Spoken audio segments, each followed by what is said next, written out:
नमस्कार, आप देख रहे हैं न्यूज़ स्टेट एमपी छत्तीसगढ़ का डिजिटल प्लेटफॉर्म और मैं हूं आपके साथ साहिल सुयाल।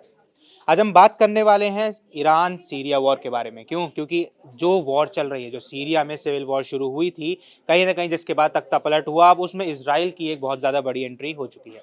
अब इस एंट्री में आखिर क्या हुआ है?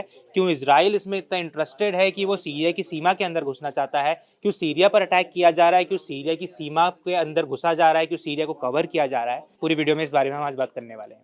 तो सबसे पहले जान लेते हैं कि जिस एरिया से ये पूरी कहानी शुरू हो रही है, तो 1967 के आसपास एक लड़ाई लड़ी जाती है, यानी सीरिया अटैक करता है किसके ऊपर? इजराइल के ऊपर। अब इस युद्ध में माना ये गया था कि सीरिया क्योंकि एक ताकतवर देश था, इजराइल उस समय डेवलपिंग नेशन था, तो कहीं ना कहीं ऐसा था कि जो सीरिया ने अटैक किया था, सीरिया ये मान के चला था कि जो अटैक किया जाएगा उस अटैक में सीरिया जीत जाएगा। मगर ऐसा हुआ नहीं। हुआ क्या? बिल्कुल उसके उलट। इजराइल ने काफी अच्छा पलटवार किया, जिसके बाद क्या होता है, जिसके बाद एक बफर जोन बना दिया जाता है। किस जगह पर? एक घाटी के ऊपर, एक पहाड़ के ऊपर। अगर इसको हम आसान भाषा में समझे, जिस तरीके से भारत और पाकिस्तान के बीच में युद्ध हुआ था और पाकिस्तान ने क्या किया था, जो कारगिल की घाटियां थी उस पर जाकर पाकिस्तान खड़ा हो गया था। क्यों? ताकि वो जो बीच का हाईवे था, जो लाइन ऑफ कंट्रोल होती है या हम कहें जो सप्लाई चेन होती है, उसको रोकने की कोशिश की जाती है किसी भी युद्ध में। यही काम पाकिस्तान ने किया था और यही काम कहीं ना कहीं अब इजराइल करना चाह रहा है सीरिया के केस में। क्यों? अब इस पर बात करते हैं कि आखिर क्यों इजराइल इसमें इतना इंटरेस्टेड है और क्यों इजराइल गोलान हाइट्स को लेकर इतना आक्रामक हो रखा है। इजराइल क्यों गोलान हाइट्स को नहीं छोड़ना चाहता है? सबसे पहले समझने वाली बात यह है कि गोलान हाइट्स एक ऐसी जगह है जो कि एक बफर जोन है इजराइल और सीरिया के बीच में।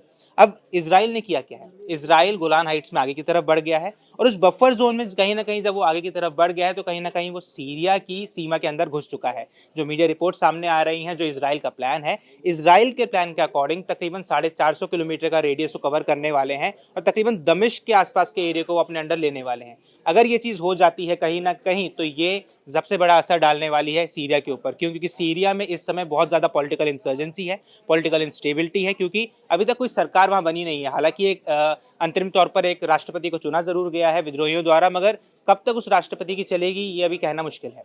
अब यहाँ पर बात करते हैं गोलान हाइट्स के बारे में। तो गोलान हाइट्स एक ऐसा एरिया है जहाँ से बैठकर कहीं ना कहीं इजराइल नजर रख सकता है अपने जितने भी उसके देश हैं आसपास के, चाहे वो जॉर्डन हो, चाहे वो इराक हो, चाहे वो सीरिया हो, और कहीं ना कहीं ईरान तक भी उसकी नजर जा सकती है। क्यों? क्योंकि देखिए, जो जिस एरिया पर कवर किया जा रहा है, जिस एरिया पर लगातार अटैक किए जा रहे हैं, वो एरिया कौन सा है? वो एरिया वो है जहां पर बेस कैंप्स थे, आईएसआईएस के हों, चाहे तालिबान के हों, चाहे अलकायदा के हों। तो ये जो बेस कैंप्स थे, यहाँ पर हमेशा से ट्रेनिंग दी गई है ऐसे लड़ाकुओं को।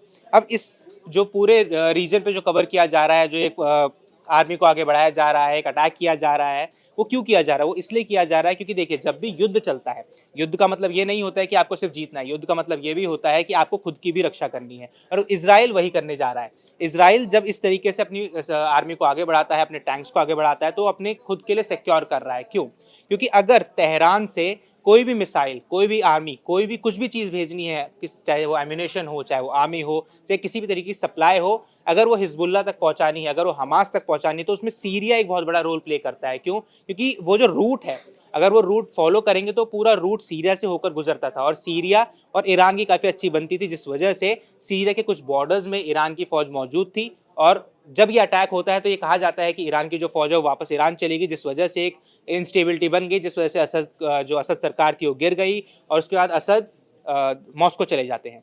तो ये जो इंस्टेबिलिटी बनी हुई है, ये कहीं ना कहीं इजराइल इसका फायदा उठाना चाहेगा, और अगर इजराइल इसका फायदा उठाता है तो वॉर में कहीं ना कहीं आगे बढ़ जाएगा और ईरान पर एक प्रेशर बन जाएगा। अगर ईरान पर एक प्रेशर बनता है तो इस वॉर को कहीं भी रोका जा सकता है।